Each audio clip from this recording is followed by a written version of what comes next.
मैं कई दिनों से लगातार घोसी विधानसभा में प्रचार जो हो रहा उसको देख रहा हूं।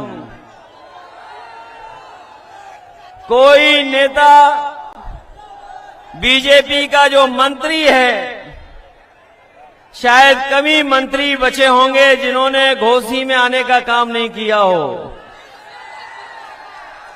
घोसी में मंत्री, एक मंत्री, दो मंत्री, तीन, न जाने कितने मंत्री आए हैं और यहां पर जितने लोग खड़े हैं वो जानते होंगे कि एक मंत्री एक किसान के हाथ को पकड़ करके खेतों में घूम रहे थे। मंत्री जी से ने पूछा कि यहां पर कौन जीतने वाला है, पहले तो ज्यादा वोटों से इस बार जिताओगे, पहले हजारों से जीते थे, इस बार उससे ज्यादा जीतेंगे। जो मंत्री किसान का हाथ पकड़े जा रहे थे उन्हें लगा कि किसान उनके धोखे में आ जाएगा, उनके जुमलों में फंस जाएगा। लेकिन मैं बधाई देना चाहता हूं उस पत्रकार को, मंत्री जी के जाने के बाद जिन्होंने हाथ पकड़ करके अपने खेतों में घुमाया था। जब पत्रकार साथी ने पूछा कि कौन जीतेगा यहां से, वो गरीब किसान गांव में रहने वाला हमारा, उसने कहा कि सुधाकर यहां से हजारों वोटों से जीत करके जाने वाले हैं। ये मंत्री अपनी उपलब्धि नहीं बता रहे। जिस मंत्री ने किसान का हाथ पकड़ा था, तमाम मंत्री आ रहे हैं धोखा देने, अपनी उपलब्धियां नहीं बता रहे यहां आकर के। वो किसान जो अपनी पैदावार की चिंता में डूबा है, उसकी फसल की कीमत कैसे मिले, ये मंत्री जो घूम रहे सरकार के, वो ये नहीं बता पाए कि डीजल सस्ता मिलना चाहिए किसान को, खाद कीटनाशक दवाई, और जब हमारे किसान की पैदावार तैयार हो जाए तो ये बीजेपी के लोग बताना भूल गए कि लाल किले से लेकर के मंचों तक कहा था कि हमारे किसान की पैदावार जो होगी उसकी आय हम दोगुनी कर देंगे। यहां हमें दिखाई दे रहे हैं या किसान, बताओ ये डबल इंजन की सरकार वालों ने किसी किसान की आय दोगुनी की हो तो बताइए। ये लोग कह रहे डबल इंजन,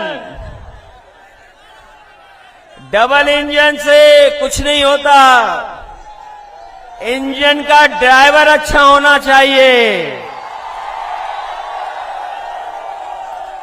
हमें वो ड्राइवर नहीं चाहिए इंजन का जो इंजन छोड़ करके ड्राइवर भाग गया हो। हमने अपने बीच का नेता चाहिए, हमें अपने बीच का नेता। ये लोग जो दूर दूर से घोसी में चल करके आए हैं, उनकी भाषा आपने सुनी होगी विरोधियों की। विरोधी न जाने क्या क्या कहने लगे हैं। जो विरोधियों की भाषा बदली है वो इसीलिए बदली है कि यहां का किसान, यहां का गरीब, यहां का नौजवान सब जाति धर्म तोड़ करके साइकिल के साथ और समाजवादी पार्टी के प्रत्याशी सुधाकर सिंह के साथ खड़े दिखाई दे रहे हैं।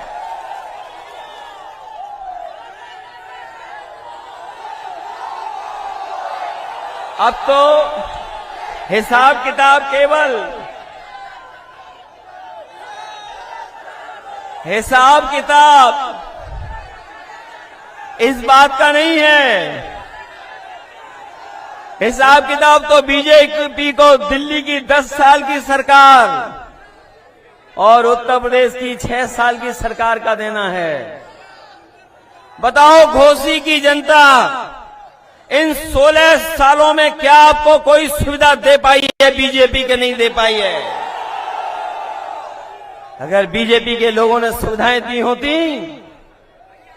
तो आज इतनी मंत्रियों की फौज उन्हें नहीं उतारनी पड़ती। यहां पर इतने जो मंत्री आए हैं वो अपना काम नहीं बता रहे, वो कुछ और इंतजाम में लगे हुए हैं। अकेले में जाकर के कुछ और इंतजाम कर रहे हैं। बताओ इंतजाम को जो इंतजाम कर रहे हैं कहीं उसके धोखे में तो नहीं आ जाओगे आप लोग? चुनाव से पहले ये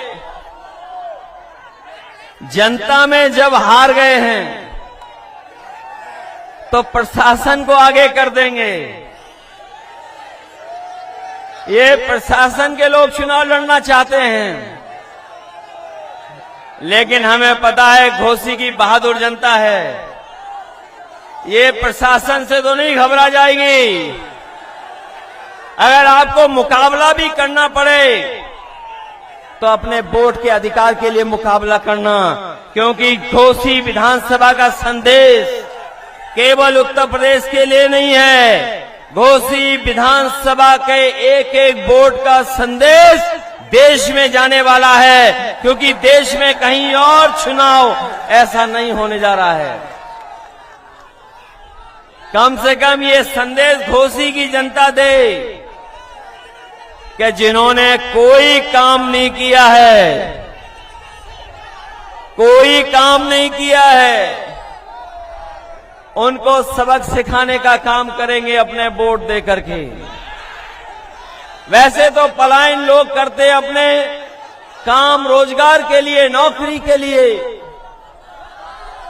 लेकिन ये तो पहले विधायक दिखाई दे रहे हैं जो अपने स्वार्थ में पलायन कर रहे हैं, अपने लाभ के लिए पलायन कर रहे हैं। क्या ये जनता को सुविधा देने के लिए पलायन कर रहे हैं कि अपने लिए पलायन कर रहे हैं? ये अपने लिए इसलिए कर रहे हैं क्योंकि ये अपना स्वार्थ देख रहे हैं। जो अपना स्वार्थ देख रहे हैं